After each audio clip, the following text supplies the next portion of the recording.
Kekuatan meminta dalam menarik kemakmuran finansial. Shalom saudara-saudari yang dikasihi Tuhan Yesus. Hari ini kita akan merenungkan satu prinsip sederhana, tetapi prinsip ini seringkali menentukan sukses atau tidaknya seseorang dalam hidup, yaitu kekuatan meminta atau the power of asking. Kita tahu bahwa doa adalah bagian penting dalam iman Kristen. Tetapi selain berdoa, Tuhan juga memberikan kita akal budi, mulut, dan relasi dengan orang lain. Banyak anak Tuhan terjebak dalam mentalitas diam saja, takut meminta bantuan, takut bertanya, takut minta dukungan. Padahal, seringkali pintu kemakmuran terbuka bukan hanya melalui doa kepada Tuhan, tetapi juga melalui keberanian kita meminta pertolongan dari orang lain. Beberapa poin bisa saya sebutkan di sini. Yang pertama, meminta adalah bagian dari kerendahan hati. Firman Tuhan di dalam Amsal bab 15 ayat 22 mengatakan, rancangan gagal kalau tidak ada pertimbangan, tetapi terlaksana kalau penasihat banyak. Ayat ini menegaskan bahwa kita tidak bisa sukses sendirian.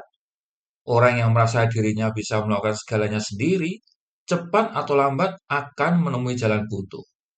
Tetapi orang yang rendah hati, berani minta masukan, meminta nasihat, meminta arahan, akan mendapatkan jalan yang lebih jelas menuju keberhasilan. Kemakmuran finansial tidak hanya ditentukan oleh kerja keras saja, tetapi juga oleh kecerdasan sosial, yaitu kemampuan kita membangun relasi, mengakui keterbatasan, dan meminta dukungan dari orang lain. Poin penting yang kedua, meminta akan membuka pintu yang tertutup. Di dalam Injil Matius bab 7 ayat 7, Yesus berkata, mintalah, maka akan diberikan kepadamu. Carilah, maka kamu akan mendapat. Ketoklah, maka pintu akan dibukakan bagimu. Kita sering menafsirkan ayat ini hanya dalam konteks berdoa saja, berdoa pada Allah. Tetapi prinsip ini juga berlaku dalam kehidupan sehari-hari. Jika Anda tidak berani meminta, pintu akan tetap tertutup. Tetapi kalau Anda berani mengetuk, berani minta tolong, berani minta peluang, berani minta rekomendasi, seringkali pintu yang tadinya tertutup akan terbuka. Banyak orang gagal bukan karena tidak mampu, tetapi karena tidak berani meminta. Mereka malu, gengsi, dan takut ditolak. Padahal penolakan bukanlah akhir. Setiap kata tidak yang kita terima, itu hanyalah langkah menuju ya yang Tuhan sebenarnya sudah siapkan untuk Anda. Poin penting yang ketiga, meminta adalah bagian dari hidup dalam tubuh Kristus. Firman Tuhan mengajarkan bahwa kita ini saling membutuhkan. Rasul Paulus menulis dengan sangat tegas dalam suratnya yang pertama kepada umat di Korintus bab 12 ayat 21. Dikatakan, mata tidak dapat berkata kepada tangan, aku tidak membutuhkan engkau. Kepala juga tidak dapat berkata kepada kaki, aku tidak membutuhkan engkau. Prinsip tubuh Kristus ini juga berlaku dalam hal kesuksesan dan kemakmuran. Kita tidak bisa hidup seolah-olah kita cukup sendiri. Ada kalanya kita perlu meminta bantuan rekan kerja, minta dukungan doa dari jemaat, meminta peluang bisnis dari teman, meminta pengalaman dari senior kita, atau bahkan meminta ide dari anak-anak muda yang lebih segar.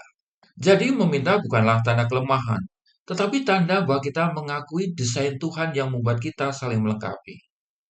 Justru ketika kita berani meminta, justru kita membuka jalan bagi orang lain untuk menjadi saluran berkat bagi kita. Dan kita pun kelak bisa menjadi saluran berkat bagi mereka juga. Nah, sebagai ilustrasi kehidupan ini ya, saudara-saudaraku, bayangkan saja seorang pengusaha kecil yang mencoba memasarkan produknya. Kalau ia diam saja, hanya menunggu orang datang, hanya berdoa saja, ia mungkin akan mengalami kesulitan. Tetapi bila ia berdoa, tetapi juga berani meminta bantuan temannya untuk membantu mempromosikan, lalu meminta rekomendasi dari pelanggannya, meminta masukan dari mentor bisnisnya, maka pintu demi pintu akan terbuka.